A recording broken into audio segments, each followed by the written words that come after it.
الله الرحمن الرحيم الحمد لله رب العالمين والعاقبة للمتقين الصلاة والسلام على سيد الأنبياء والمرسلين وعلى آله الطيبين وأصحابه الطاهرين أما بعد أعوذ بالله من الشيطان الرجيم بسم الله الرحمن الرحيم قال الله تعالى في كلام المجيد والفرقان الحميد إن الله وملائكته يصلون على النبي يا أيها الذين آمنوا صلوا عليه وسلموا تسليما اللهم صل على سيدنا ومولانا محمد وعلى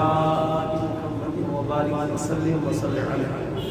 الصلاة والسلام عليك يا سيدي يا رسول الله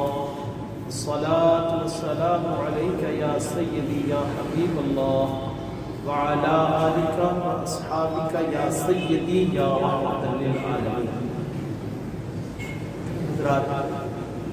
اسلام ایک مکمل ضابطۂ حیات ہے اور اسلام نے معاشرے کے ہر فرد کی رہنمائی کی اور معاشرے میں ہونے والی تمام برائیوں سے اسلام نے روکا ہے اور معاشرے کی بہتری کے لیے اسلام کی تعلیمات ایک بہترین اصول ہیں.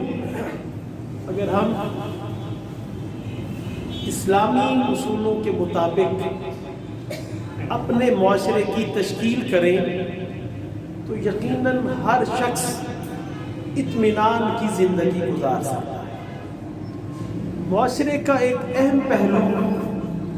تجارت ہے اور اسلام نے تاجروں کے لیے بہت سی رہنمائی اور بہت سی ہدایات دی کہ ایک تاجر کس طرح سے اپنا کردار معاشرے کی بہتری کے لیے ادا کر سکتا ہے. اور ایک فرمان کے مطابق اللہ تبارک و تعالی نے رزق کو 10 حصوں میں تقسیم کیا اور ان 10 حصوں میں خالق کے کائنات نے 9 حصے تجارت میں رکھے کہ تجارت اتنا اہمیت والا کردار ہے کہ رزق کے 9 حصے خالق کے کائنات نے تجارت میں رکھے. اسی لیے خالق کے کائنات نے تاجروں کے لیے بہت سے اصول بھی کتاب میں قرآن میں پیش کیے. حضور اکرم عالم صلی اللہ علیہ وسلم نے اپنے فرامین میں پیش کیے. ایک حدیث مبارکہ میں حضور نبی کریم صلی اللہ علیہ وآلہ وسلم فرماتے ہیں کہ جس تاجر نے ایمانداری اور دیانتداری سے تجارت کی، جھوٹ، دھوکہ اور فریب نہ کیا اور ایمانداری سے اخلاص سے تجارت کی، حدیث مبارکہ میں ہے کہ قیامت کے دن ایسا تاجر نبیوں، صدیقوں اور شہیدوں کے ساتھ اٹھایا جائے گا کہ اس نے تجارت دیانتداری کے ساتھ کی، کسی کو دھوکہ نہیں دیا، کوئی جھوٹ نہیں بولا، تو خالق ایسے تاجر کو اتنا مقام عطا کرے گا کہ قیامت کے دن ایسا تاجر اس مقام پہ کھڑا ہوگا کہ جہاں اللہ تبارک و تعالیٰ کے نبی، صدیق اور شہید موجود.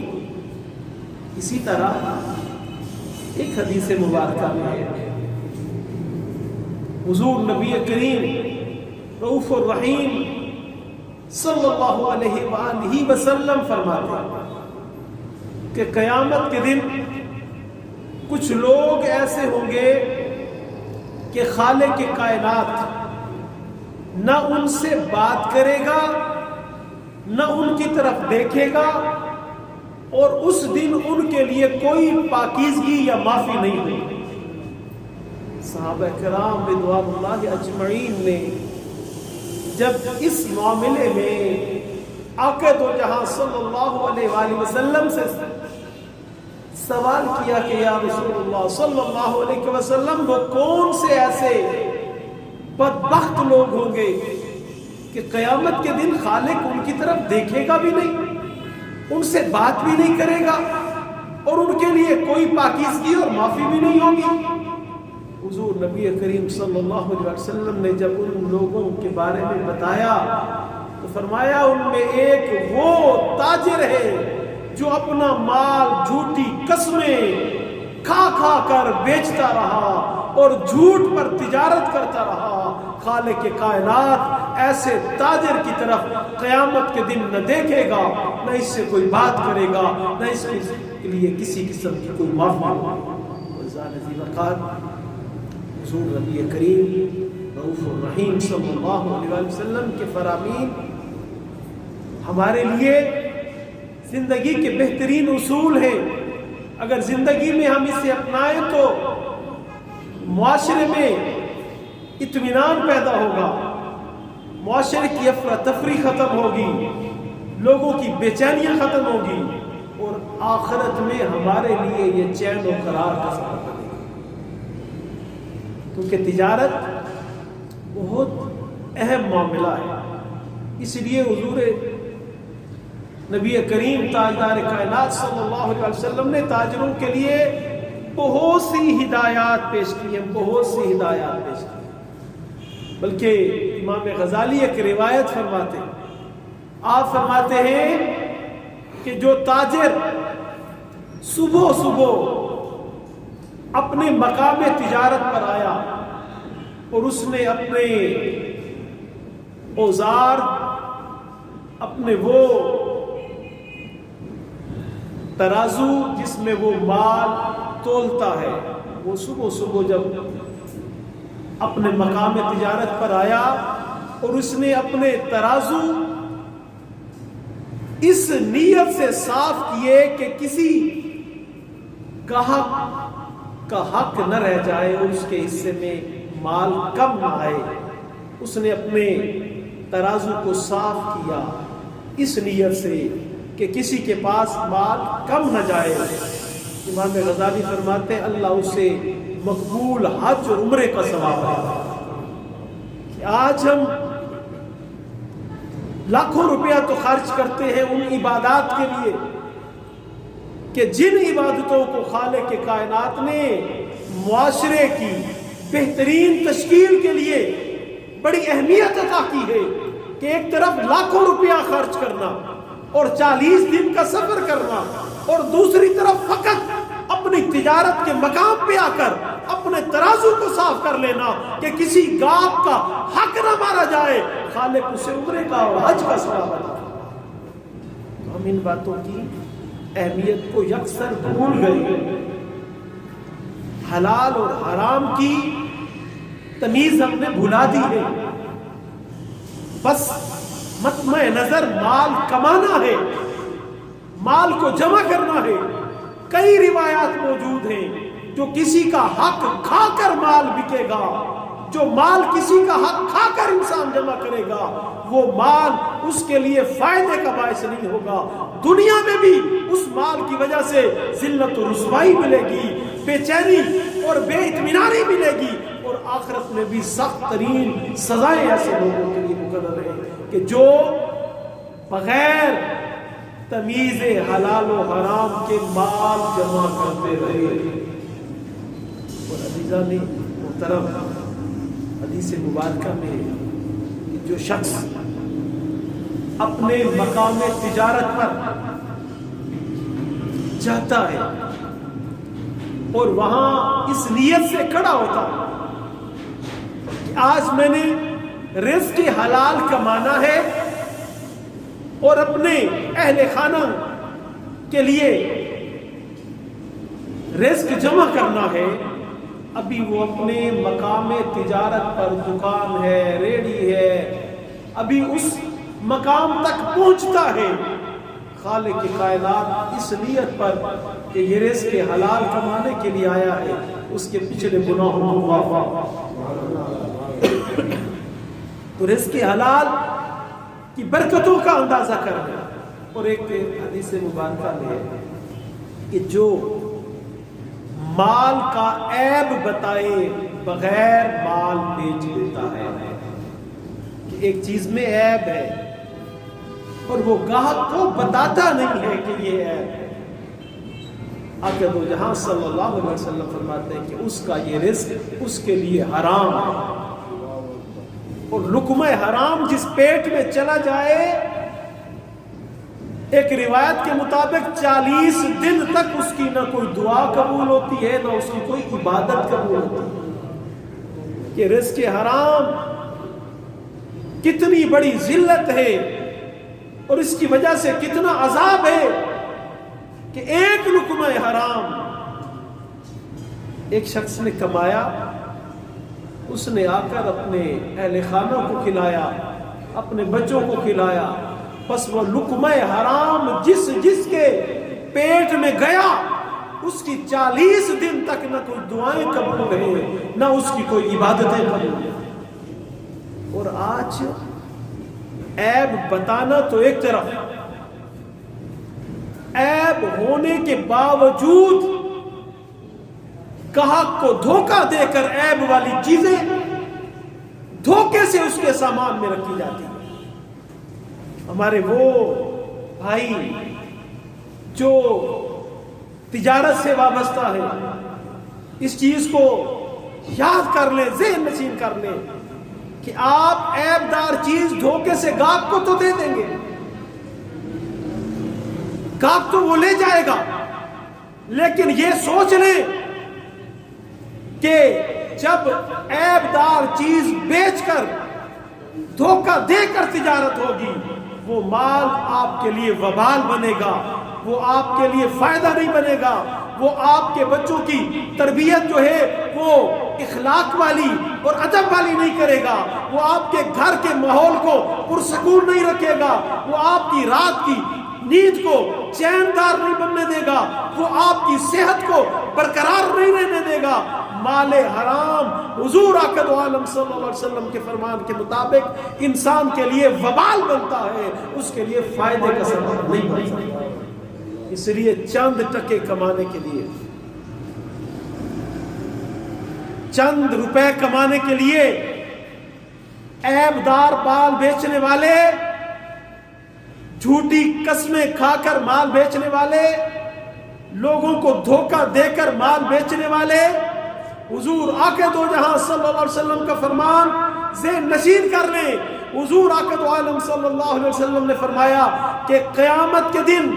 ایسا تاجر جو جھوٹ بول کر مال بیچتا رہا، جو دھوکے دے کر مال بیچتا رہا، جو جھوٹی قسمیں کھا کر مال بیچتا رہا، قیامت کے دن اللہ نہ ایسے تاجر کی طرف دیکھے گا، نہ ایسے تاجر سے کلام کرے گا، نہ ایسے تاجر کے لیے کسی قسم کی کوئی معافی ہوگی۔ حضور نبی کریم صلی اللہ علیہ وسلم کی تعلیمات کو سمجھے۔ اسلام معاشرتی دین ہے، اسلام معاشرے کی بہتری کا تقاضا کرتا ہے۔ اسلام کی تعلیمات یہ ہے کہ ہر مسلمان دوسرے مسلمان کے لیے فائدے کا باعث بنے، کسی مسلمان کے لیے نقصان کا باعث نہ بنے، کسی مسلمان کے لیے جو ہے ظلم و ستم کا باعث نہ بنے، کسی مسلمان کی زندگی میں دشواریوں کا باعث نہ بنے، بلکہ حضور آقا دو عالم صلی اللہ علیہ وسلم نے فرمایا میری امت میں سے سب سے بہتر شخص وہ ہے جو میری دیگر امتیوں کے لیے بہتر ہے،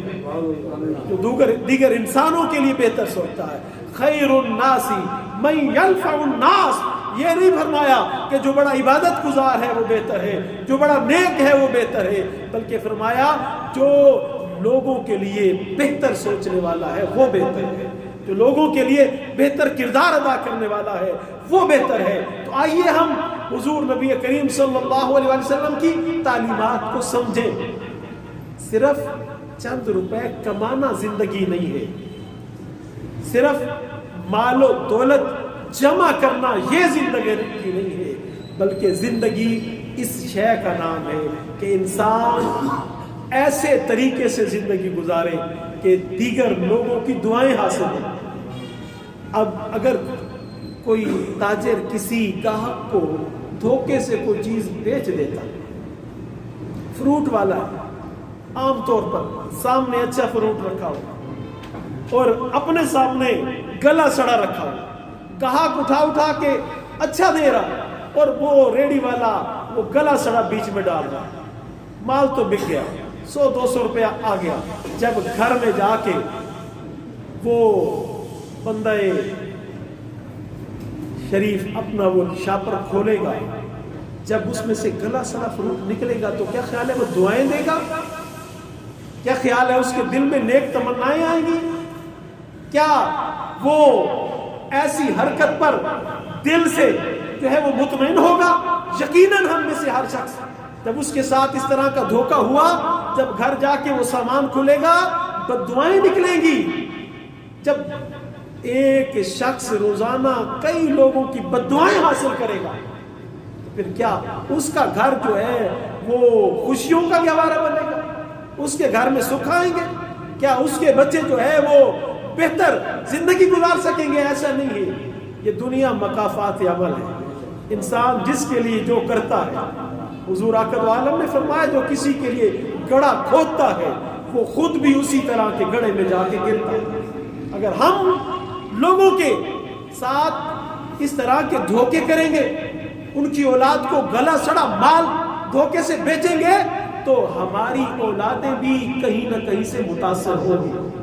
اور رزق حلال کی جو برکتیں ہیں اس میں ایک برکت یہ ہے کہ رزق حلال انسان کے جسم کی بیماریوں کو نکال دیتا ہے۔ رزق حلال انسان کے جسم کی بیماریاں نکال دیتا ہے۔ آج ہم شکایت تو کرتے ہیں کہ گھر میں بہت بیماریاں ہیں، ایک بچہ ٹھیک ہوتا ہے دوسرا بیمار ہوتا ہے، کبھی بیوی بیمار ہے، کبھی بزرگ والدین بیمار ہیں۔ یہ شکایت تو ہمارے لبوں پر ہے، ذرا یہ بھی اپنا محاسبہ کریں ہمارے رزق میں حلال اور حرام کی تمیز کتنی ہے۔ رزق حرام انسان کے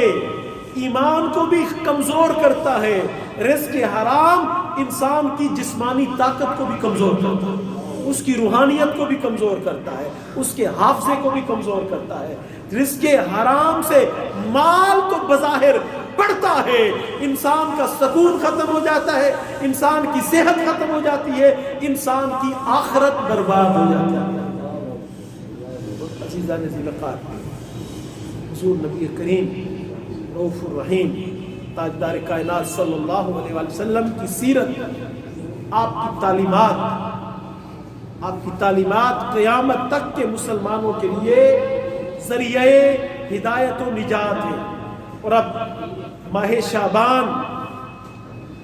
کی آج 4 تاریخ ہو گئی اور رمضان کی آمد ہے، اور تاجروں نے بھی یقیناً ذخیرہ اندوزی شروع کر دی ہے کہ فلاں چیز رمضان میں مہنگے داموں بکے گی، وہ چیزیں جمع کرنا شروع کر دی ہیں۔ تو حضور آقا دو عالم صلی اللہ علیہ وسلم کا فرمان کہ جس نے اس نیت پر مال جمع کیا کہ اسے مہنگے داموں فروخت کروں گا تو اس نے سخت ترین گناہ کیا اور اپنے رزق کو حرام کر دیا۔ تو اس بات کو ذہن نشین کر لیں، بلکہ اگر کسی تاجر کو، کسی دوست کو خالق نے توفیق بخشی ہے اور اس کے پاس مال موجود ہے، پیسہ موجود ہے، تو ابھی سے وہ چیزیں خریدے جو اب سستی ہیں اور ماہ رمضان میں لوگ مہنگی کریں گے، وہ آج سستے داموں پر خرید کے اور جائز منافع کے ساتھ نیت کر لے کہ رمضان میں بیچوں گا، یہ نیت کر لے آج ہی سے اس کے نام اعمال میں نیکیاں لکھی جانی شروع ہو جائیں۔ اور جب وہ ماہ رمضان میں مثال کے طور پہ کھجور ہے، کسی تاجر کو اللہ نے توفیق دی ہے آج سستے داموں خرید لے اور اسی سستے دام کو مناسب منافع کے ساتھ رمضان میں بیچے، لوگوں کے لیے آسانیاں پیدا کرے، دیکھے اللہ اس کے رزق میں کتنی برکت ہے۔ اللہ مسلمانوں کے دلوں سے کتنی دعائیں اس کے لیے جو ہے کرواتا ہے. اور خالق کے کائنات یاد رکھیں، رمضان المبارک میں روزہ دار کی دعا بڑی جلدی قبول ہوتی، بڑی جلدی قبول ہوتی. آج سے تہیہ کر لیں، جن تاجروں کے پاس مال ہے وہ چیزیں خریدیں جو ماہ رمضان میں باقی لوگ مہنگی بیچیں گے، یہ راہ للہ سستی بیچیں، اور اس لیے سے بیچیں کہ مسلمانوں کے لیے آسانی ہو. حضور آقا عالم کا فرمان ہے، جس نے ماہ رمضان میں میری امت کے لیے آسانی کی میں اس کی بخشش کا وعدہ کرتا ہوں. آج سے یہ نیت کر لیں کہ ماہ رمضان کے لیے کوئی چیز ذخیرہ نہیں کرنی، کوئی چیز اس نیت پر کٹھی نہیں کرنی کہ مہنگی بکے، بلکہ یہ نیت کرنی ہے کہ مسلمان روزے دار کے لیے آسانیاں کرنی ہے. اللہ ہمیں عمل کی توفیق عطا فرمائے اور رزق حلال کھانے کی توفیق عطا فرمائے.